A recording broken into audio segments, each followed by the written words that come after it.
Halo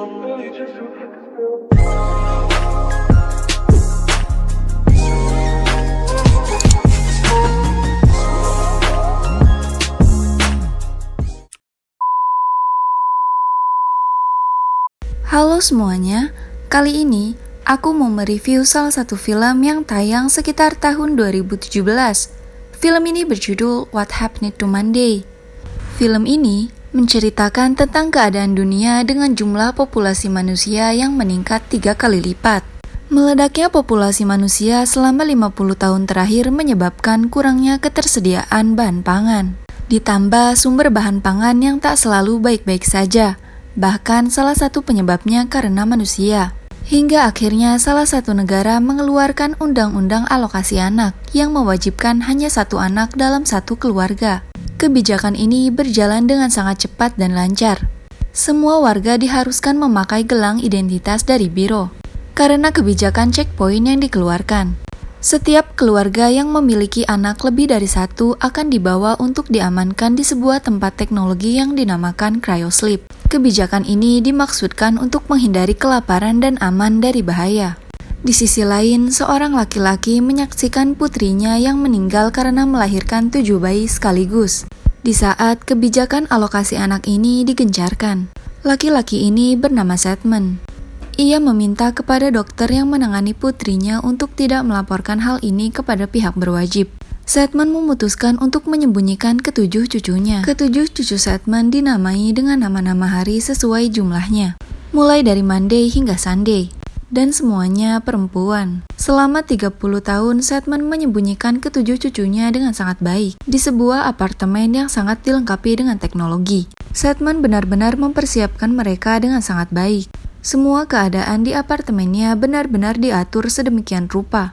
Bahkan Sedman sampai membuat tempat untuk mereka bersembunyi jika suatu saat ada pengecekan dari Biro Alokasi Anak.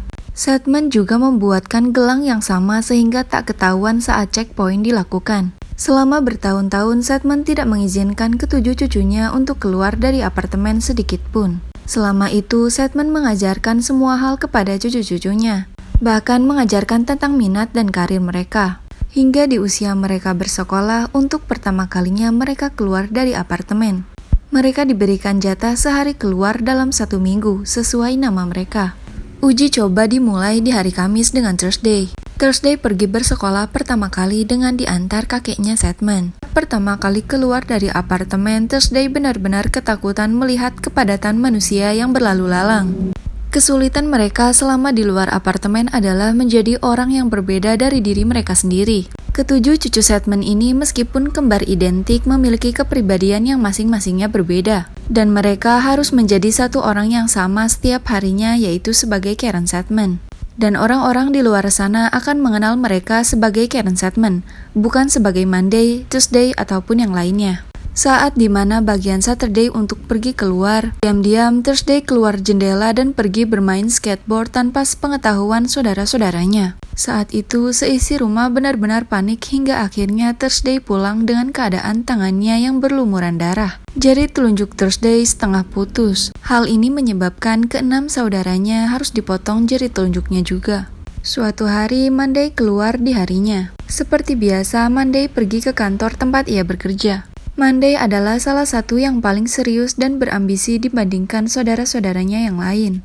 Terkadang keambisannya itu membuat saudara-saudaranya tak bisa menyeimbangkannya, dan beberapa kali menjadi saling beradu argumen. Hari itu adalah hari penting bagi Monday, karena hari itu akan ditentukan siapa yang mendapatkan promosi jabatan di kantornya. Entah itu Monday atau lawan kerjanya yang bernama Jerry. Mereka memiliki ambisi yang sama untuk mendapatkan promosi jabatan. Setiap kegiatan Sedman bersaudara di luar apartemen akan direkam menggunakan gelangnya dan akan diberitahukan kepada saudaranya yang lain saat pulang, sehingga mereka akan mengetahui semua hal yang sudah dilalui saudaranya. Saat itu, semua saudara Monday mengetahui Jerry yang mengatakan bahwa ia akan terus mengawasi Monday dan membuat Monday sangat khawatir. Hari itu ternyata Monday tak kunjung pulang ke apartemen, membuat semua saudaranya khawatir. Karena biasanya Monday selalu pulang tepat waktu. Gelang yang digunakannya tak bisa dilacak. Akhirnya di esok hari, Tuesday memutuskan untuk tetap pergi ke tempat kerja dan mencari di mana keberadaan Monday. Tuesday masuk ke tempat kerja dengan aman. Ternyata Monday berhasil mendapatkan promosi itu. Saat itu, ia berpura-pura kepada stafnya untuk mendapatkan informasi tentang Monday. Staf itu mengatakan bahwa Monday kemarin pulang lebih awal dan pergi ke bar favoritnya. Tuesday pergi ke bar yang dimaksud dengan staf itu. Namun penjaga bar mengatakan bahwa Monday pulang setelah bertemu dengan Jerry dan yang lainnya. Tuesday terus memberikan informasi itu kepada saudara-saudaranya di apartemen. Hingga akhirnya saat hendak pulang, ia dijemput oleh mobil hitam van yang tak diketahuinya. Ia dipaksa masuk dan dibawa pergi. Gelang Tuesday dinonaktifkan dan tidak bisa dilacak. Ternyata saat itu Tuesday dimasukkan ke dalam kamar kecil dan bertemu dengan pencetus kebijakan alokasi anak, yaitu Nicolette Cayman. Tak disangka Nicolette pun mengetahui soal kakeknya yang menyembunyikannya dan keenam saudaranya selama 30 tahun. Tuesday pun diamankan. Para petugas biro masuk ke dalam apartemen dengan menggunakan bola mata milik Tuesday. Para petugas berhasil menemukan tempat persembunyian mereka, bahkan mengetahui di mana letak tombol untuk membuka pintu tempat persembunyian. Mereka dipaksa keluar satu persatu. Namun ternyata Thursday tak ikut bersembunyi. Mereka merencanakan perlawanan mengalahkan para petugas biro. Saat itu terjadi aksi saling membunuh. Mereka berhasil melawan para petugas biro, namun Sunday tertusuk dan meninggal di tempat. Di sisi lain, Joe menyarankan agar statement bersaudara dilaporkan dan didaftarkan sehingga dapat diurus dalam waktu beberapa jam. Namun Nicolette menolaknya karena ini menyangkut kredibilitasnya. Wednesday pergi menemui Jerry untuk mengetahui keberadaan Monday. Namun saat itu Jerry terus mengatakan soal kesepakatan antara Monday dengan klien VIP barunya, yaitu Nicolette Cayman.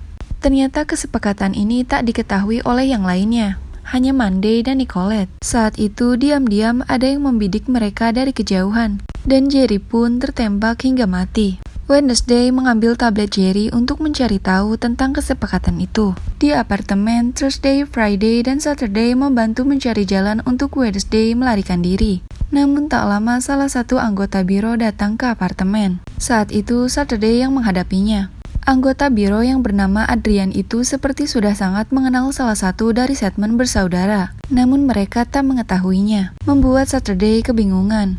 Akhirnya dengan arahan kedua saudaranya, Saturday pergi dengan Adrian ke tempatnya untuk mencari tahu siapa sebenarnya yang berkencan dengan anggota biro ini.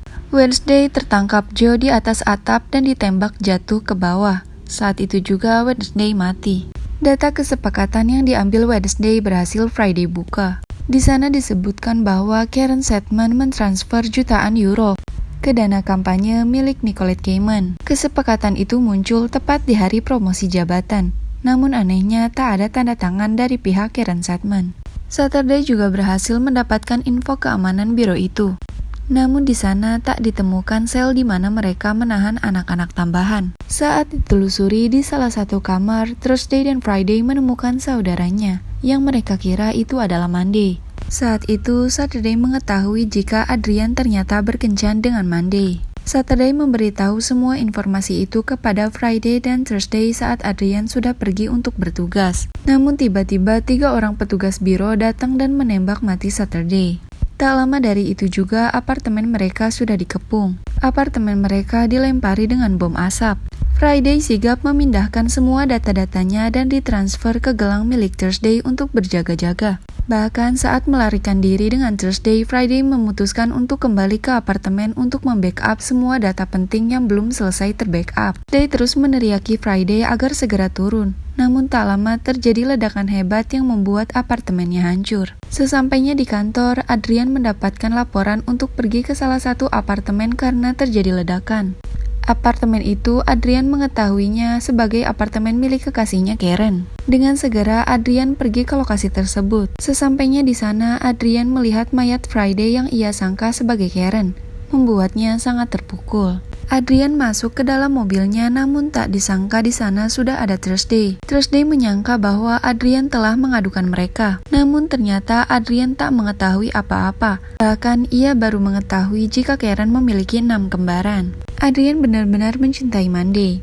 Ia merasa sangat tenang ketika Thursday mengatakan jika Monday sebenarnya masih hidup. Namun Monday dijadikan sandera oleh Nicolette Kidman. Adrian setuju menjalankan rencananya bersama Thursday untuk membebaskan Monday. Mereka pergi ke pusat alokasi anak dengan Adrian yang memang petugas biro dan Thursday yang berpura-pura sudah mati. Saat itu ternyata Adrian baru pertama kalinya ke sana. Thursday masuk ke dalam ruangan yang disebut cryosleep. Sebelumnya, ia menyaksikan seorang anak perempuan yang dimasukkan ke dalam cryosleep. Anak itu disuntik terlebih dahulu hingga tak sadarkan diri. Kemudian tak lama muncul asap dari berbagai arah disusul dengan api berwarna biru dan anak itu lebur menjadi debu. Hanya tersisa bara api saja. Ternyata setiap anak di cryosleep dibakar hidup-hidup dalam keadaan tak sadar. Semua proses itu Thursday rekam menggunakan gelangnya untuk menjadi bukti. Saat giliran Thursday menendang perempuan itu hingga masuk ke dalam cryosleep dan perempuan itu dibakar benar-benar dalam keadaan sadar. Semua ini seperti pembunuhan massal berkedok menyelamatkan manusia dari bahaya kelaparan. Thursday dan Adrian pergi menemui Monday yang disandra. Saat itu Monday mendapatkan perban di sebelah matanya. Ternyata itu bukan Monday, melainkan Tuesday. Mereka belum mengetahui di mana keberadaan Monday. Akhirnya Tuesday dan Adrian menjalankan aksinya untuk mengungkapkan semua faktanya pada saat kampanye Nicolette Kidman. Tuesday pergi ke acara kampanye sebagai Karen Sedman. Tuesday dan Adrian ke ruang operator untuk mengoperasikan skrin layarnya. Tak disangka saat di toilet, Monday datang dengan membawa pistolnya. Ternyata selama ini Monday melaporkan ke-6 saudaranya kepada Nicolette Kidman untuk dimusnahkan. Monday ingin menjadi satu-satunya Karen Sedman. Monday dan Thursday terus beradu argumen hingga akhirnya saling bertengkar. Dan berakhir dengan Monday yang akhirnya tertembak dengan pistolnya sendiri. Nicolette Kidman menyampaikan sambutannya dengan amat sangat percaya diri, membicarakan tentang hak hidup setiap manusia. Sambutannya mendapatkan tepuk tangan yang sangat meriah. Namun tak lama skrin layar menampilkan rekaman yang ditangkap oleh Thursday saat di cryosleep. Semua pengunjung akhirnya menyaksikan kenyataannya. Nicolette Kidman langsung menghampiri Thursday dan menarik rambutnya. Nicolette menduga ini adalah ulah Sedman bersaudara. Namun tak lama Monday keluar dengan pistol yang diarahkan kepada Thursday. Melihat hal itu, Joe langsung menembak Monday. Karena khawatir tembakan Monday akan mengenai Nicolette. Namun Adrian balik menembak Joe hingga mati. Saat itu tembakan Joe membuat Monday terkapar lemah. Thursday segera mendekati Monday. Tak disangka ternyata saat itu Monday sedang mengandung anak Adrian. Dan ia meminta agar Thursday menjaga bayinya agar tidak diambil oleh pihak biro. Sejak kejadian itu, semua anak tambahan yang ditahan dibebaskan, kecuali anak-anak yang sudah dibakar di cryosleep. Nicolette menanggung semua resikonya. Tuesday mendapatkan mata barunya dan mengubah namanya menjadi Terry. Tuesday akan tetap menjadi Karen Sedman. Monday akhirnya meninggal. Dan bayi kembar Monday mereka lindungi sesuai keinginan Monday. Ternyata Monday melakukan ini semua demi cintanya kepada anak-anaknya.